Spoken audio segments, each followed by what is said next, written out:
అందరికీ జై భీమ్. ఈరోజు ఈ యొక్క వీడియో చేయడానికి ముఖ్య కారణం, దాదాపు 25-30 సంవత్సరాల నుంచి కూడా అనంతపూర్ జిల్లాకి, ఏదైతే కరువు జిల్లా అయినటువంటి అనంతపూర్ జిల్లాకి ఆర్డిటి సంస్థ అనేది పేద బడుగు బలిగిన వర్గాలకి ఒక గొప్ప వరంలా, పేదల్ని ఆదుకుంటున్నటువంటి ఆర్డిటి సంస్థ ట్రస్ట్కి చాలా సందర్భాల్లో చాలామంది ప్రముఖులు కూడా ఆ యొక్క సంస్థ గురించి కొనియాడుతూ ధన్యవాదాలు, లేకపోతే వారి యొక్క సేవలను, అదేవిధంగా చాలా సందర్భాల్లో ఆ సేవల గురించి అనేక మంది రాజకీయ ప్రముఖులు కూడా కొనియాడినటువంటి ఆ సంస్థకి ఈ రోజుల్లో దాదాపు 2-3 రోజుల నుంచి కొన్ని వార్తలు వింటా ఉన్నాం.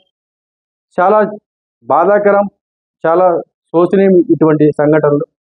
ఆర్డిటి సేవలు పూర్తిగా నిలిపివేస్తున్నాం. అదేవిధంగా ఏదైతే ప్రతి సంవత్సరం 10th క్లాస్ పాస్ అయిన విద్యార్థులు ఎవరైతే ఉంటారో 500 పైన వచ్చినటువంటి విద్యార్థులందరినీ తీసుకొని వారికి ప్రత్యేకమైన ఒక ఎగ్జామ్ కండక్ట్ చేస్తూ, ఆ ఎగ్జామ్లో ఎవరైతే క్వాలిఫై అవుతారో వారిని పూర్తిగా ఇంటర్మీడియట్ మొత్తం కూడా చదివించే బాధ్యత ఆ యొక్క సంస్థ ప్రతి సంవత్సరం చేస్తూ వచ్చింది. అయితే ఇప్పుడు ఉన్న బలంగా ఆ సెట్ని రద్దు చేస్తామని చెప్పేసి ఆడిట్ డైరెక్టర్లంతా ప్రకటించడంతో ఒక్కసారిగా గ్రామీణ నేపథ్యం ఉన్నటువంటి విద్యార్థులంతా కూడా ఒకంత లోన్ అవుతూ, లేదంటే ఒక రకమైన బాధను వెళ్ళబుచ్చుకునే పరిస్థితి ఈరోజు కనబడతా ఉంది.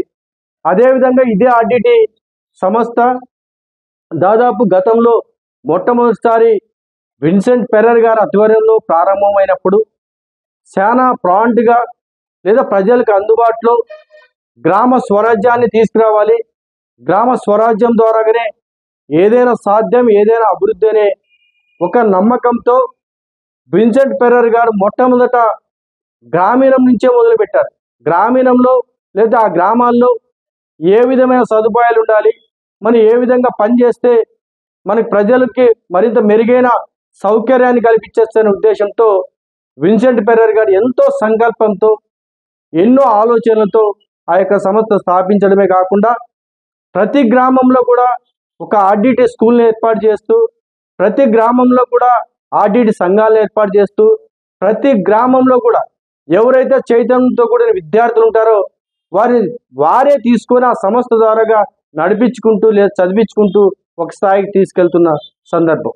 మరీ ముఖ్యంగా ఏ ప్రభుత్వాలు చేయని విధంగా ప్రతి గ్రామంలో కూడా ఎవరైతే ఇల్లు లేకోకుండా ఇబ్బంది పడతా ఉన్నటువంటి కుటుంబాలు తీసుకొని అదే సంస్థ ద్వారాగా ప్రతి ఒక్క కుటుంబానికి కూడా ఇళ్ళను నిర్మించి వాళ్ళు గర్వంగా లేదా ఆత్మ గౌరవంతో బతికే విధంగా తీర్చిదిద్దినటువంటి ఆర్డిటి సంస్థ ఈరోజు ఇటువంటి పరిస్థితులు ఎదుర్కోవడం అంటే, జిల్లా వ్యాప్తంగా కూడా ఈరోజు ఎవరైతే వెనుకబడిన కులాలు, ఎస్సీలు కానీ, ఎస్టీలు కానీ, బీసీలు కానీ చాలా ఆవేదనతో చాలా బాధపడతా ఉన్న సందర్భం.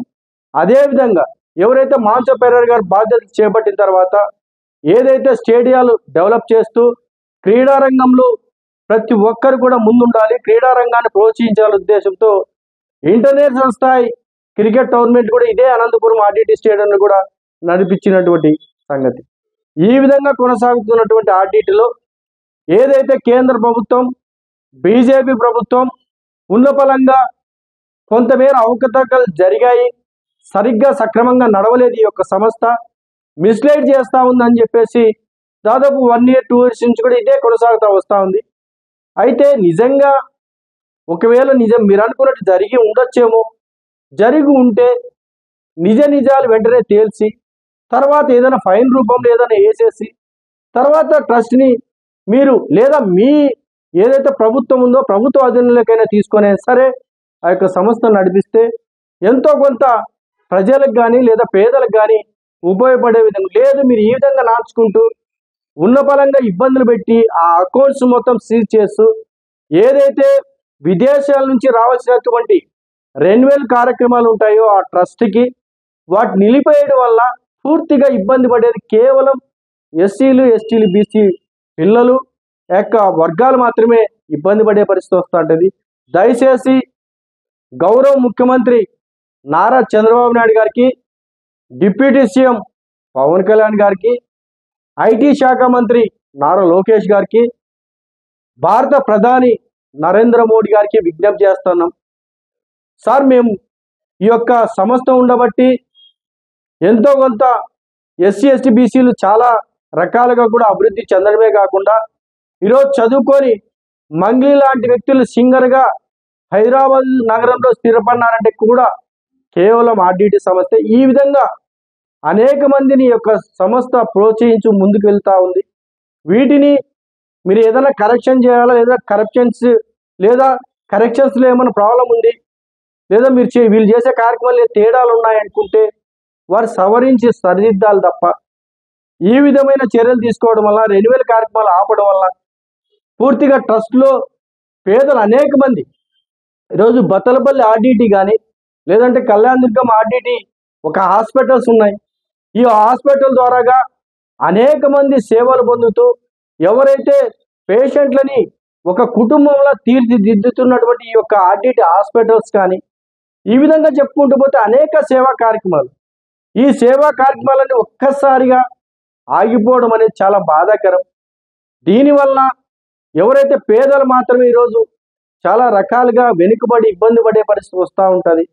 వీరిని ఆదుకోవాల్సిన బాధ్యత ఎవరైతే రాష్ట్ర ముఖ్యమంత్రి నారా చంద్రబాబు నాయుడు గారికి, భారత ప్రధాని మోడీ గారి పైన ఆధారపడి ఉన్నాం మేమంతా. దయచేసి వీటిని పూర్తిగా కొనసాగించే విధంగా ఆ రెన్యువల్ కార్యక్రమాలు మీరు ఏదైనా చట్టపరంగా ఏదైనా మిస్లీడ్ అయితే వాటిని పూర్తిగా ఏదైనా తొలగించే విధంగా చూసుకొని, లేదా వాటికి ఏమైనా ఇబ్బంది ఉంటే ఫైన్ రూపంలో ఏదో రూపంలో వాటిని తొలగించేసి యథావిధిగా ఆర్డిటి సేవలు యథావిధిగా కొనసాగే విధంగా మీరు చర్యలు తీసుకోవాలని చెప్పేసి విజ్ఞప్తి చేస్తా ఉన్నాం. అదేవిధంగా మీరు ఏదైనా ఇబ్బందులు ఉంటే, లేదా ట్రస్ట్లో ఏమైనా సమస్యలు ఉంటే ఆ ట్రస్టు లేదా ప్రభుత్వం మధ్య ఉండాలి. కానీ పూర్తిగా ఈ యొక్క సమస్య పేద పిల్లలపైన లేదా బడుగు బలహీన వర్గాలపైన మాత్రమే పడతా ఉంది. కాబట్టి దయచేసి మీరు ఈ యొక్క కార్యక్రమాలను కొనసాగడానికి కేంద్ర రాష్ట్ర ప్రభుత్వాలు కృషి చేయాలని చెప్పేసి విజ్ఞప్తి చేస్తాను. ఇప్పటికే కొంతమంది ఎమ్మెల్యేలు, కొంతమంది ప్రజాప్రతినిధులు కూడా ఈ యొక్క సమస్య పైన ఏదైతే స్పందించడం జరిగింది, వీరు కూడా చంద్రబాబు నాయుడు గారి దృష్టికి తీసుకెళ్తామని చెప్పేసి చెప్పడం జరిగింది. మనం ఈ యొక్క సంస్థని కాపాడుకోవాల్సిన బాధ్యత ప్రతి ఒక్కరి పైన ఉంది. ప్రతి ఒక్కరు కూడా వారికి తోచిన విధంగా, భారత ప్రధానికి తెలిసే విధంగా కూడా కార్యక్రమాలు చేయాలని చెప్పేసి ప్రతి ఒక్కరిని కూడా కోరుకుంటూ, ఏదేమైనా సరే విన్సెంట్ ఫెర్రర్ గారు ఒక ఆశయంతో, ఒక గొప్ప సంకల్పంతో ఈ యొక్క ఆర్డిటి సంస్థను కొనసాగిస్తూ వచ్చారు.